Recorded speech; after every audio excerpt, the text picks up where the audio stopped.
She was a young, beautiful, highly educated woman with so much to live for. She was only 32 years old, raising a child, working hard to build a life for herself and her child, the way so many women try to do in our country. However, similar to many other women, she trusted someone that had come into her life, claiming to love her. This would turn out to be a fatal mistake. This is the story of Samkelisiwe Ntinga. Let's get into it. Samkelisiwe Ntinga, known to those close to her as Samke, was from Hammarsdale in KwaZulu-Natal, but she worked in Gauteng province and lived at a complex in Alberton, south of Joburg. She was 32 years old and was a mother to a 1-year-old daughter, and by all accounts, she was raising her child with love and purpose. Friends and family describe her as a devoted mother, a hard worker, someone who was focused on giving her daughter the best possible start in life. Samke was an educated career woman. She had studied towards a diploma in safety management through UNISA, which she obtained in 2020, before going on to complete a Bachelor of Commerce in Transport and Logistics, also through the University of South Africa. She obtained the BCom less than a year before she was murdered.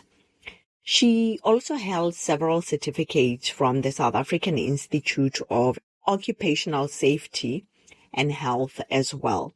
The combination of the occupational certificates, her educational qualifications, and her experience made Samke a force to be reckoned with in her industry. At the time of her death, she worked as a fleet and safety supervisor for AB InBev. You may not be familiar with this company, but you definitely know some of their beverages. They are an American-Belgian multinational brewing giant and is the largest brewer in South Africa. It is responsible for household brands such as Hansa, Black Label, Castle, and Corona, among many others. In her personal life, Samke was in a relationship with a man named Gift Mncedisi, who is from Simunye in Western area outside Soweto. He was someone who at some point had been one of the closest people to her, especially with her family being far away in KZN. The two of them lived together in the complex in Alberton. It's not clear if the 1-year-old daughter that Samke had was fathered by Gift, or if he had come into her life after she already had the child. But the two of them lived together and worked in the same industry. According to Gift's LinkedIn profile, he was employed by Truman and Orange Brewer as a commercial analyst. Truman and Orange is another big brewer in South Africa. On Wednesday, the 30th of July, 2025, Samke was last seen by colleagues leaving work to return home, the same home that she shared with her boyfriend. The following day, she did not report to work, and when her family tried to reach her, they could not find her. Both her phones went silent. Their calls were unanswered. Messages were not delivered. It was as if she had simply just vanished. Naturally, her family turned to the person that lived with her, that was her life partner, Gift CEO. He reassured them, telling them that Samke was fine. She had just traveled for work. She had traveled to a different depot that was in a faraway place. But if he found her, he would tell her to call his family. And he believes that as soon as she is able to talk on the phone, she will call them. When her colleagues became worried as well and contacted the other depot that Gift said she was going to, it was confirmed that Samke had not been seen by anyone at the other depot. And police would later piece together that by the time that Gift was telling everyone to stay calm, he had already killed her. On the 4th of August, after much pressure from her family, the police opened a missing persons case and questioned Gift. When he came back from police, expected to go back for further questioning the following day, Gift took Samke's car and disappeared. He was not seen, he was not heard from for a couple of days.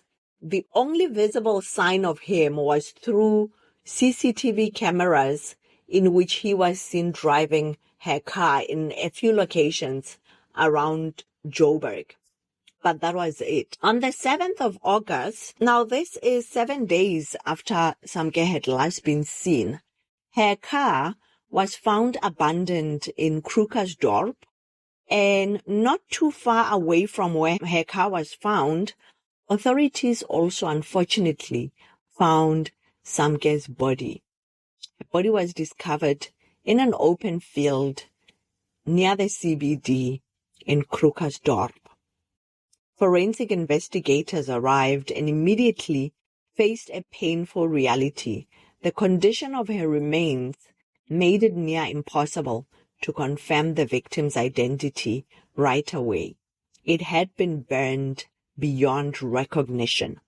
Although her family went to the mortuary the following day to try and identify her in a process that must have been very traumatic for them. But the police still wanted DNA testing to be done to confirm that the remains were indeed hers. This is once again revealing just how badly burned her body was when it was found. News of Samke's death quickly spread, and so did the public's response. Photographs of both Samke and Gift circulated across social media. Advocacy organizations, missing person networks, and community groups all joined in sharing this information, as Gift was now on the run and the police on a hunt for him. And South Africa was watching and anxiously hoping that he would be found soon. He was obviously considered very dangerous. If you care about this type of storytelling, telling the stories of victims who are not here to share their own stories in a manner that is respectful, dignified, and detailed, please like this video. That is helpful to the channel. In addition, if you're not yet a subscriber, please consider subscribing to the channel. Then came a moment that stopped many people in their tracks. During the nationwide manhunt, while his face was all over social media, Gift returned to his workplace as if nothing had happened, as if he was not a wanted person. However, by the time his colleagues alerted police, Gift had already fled his workplace, and once again, he was on the run. He had managed to walk back into a space full of people that knew exactly what he had done and what he was wanted for, and then again just disappear. It was mind-boggling. And that went on for weeks. It was only weeks later, after Samke's body was found, that the South African Police Service's tracking team located Gift, and he was arrested and taken into custody.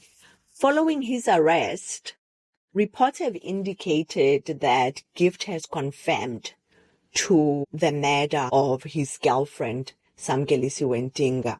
However, what remains unknown is the motive. Why did he kill her? What could have transpired between the two of them? And so far, Gift has been remanded in custody despite confessing. So in South Africa, a confession is not an admission of guilt. A person can confess but still not plead guilty and still go through a trial. It is just interesting to see how is his defense going to argue. Are they going to argue self-defense? Are they going to argue accidental death, that he did kill her, but it was an accident? Or could he even argue that he was forced to confess? I've seen quite a number of accused people that initially confess and seek to retract their confession, claiming police coercion and torture. What are your thoughts? What do you think the motive could be? Why did Gift kill Samke? So far, there's no trial date. The proceedings are still ongoing, but behind the scenes, nothing is known publicly beyond what I've been sharing here. But it remains to be seen what justice is going to look like for Samkelisi Wentinga, her family, and more especially her young child that is now growing up without his mother. But let me know in the comments section what your thoughts are on this case. Thank you so much for watching, and I hope to see you in the next video. Please remember to like this video. That is helpful to the channel. Also, please consider subscribing. There are many other videos that you can also check out on the channel. Thank you, and I hope to see you in the next video.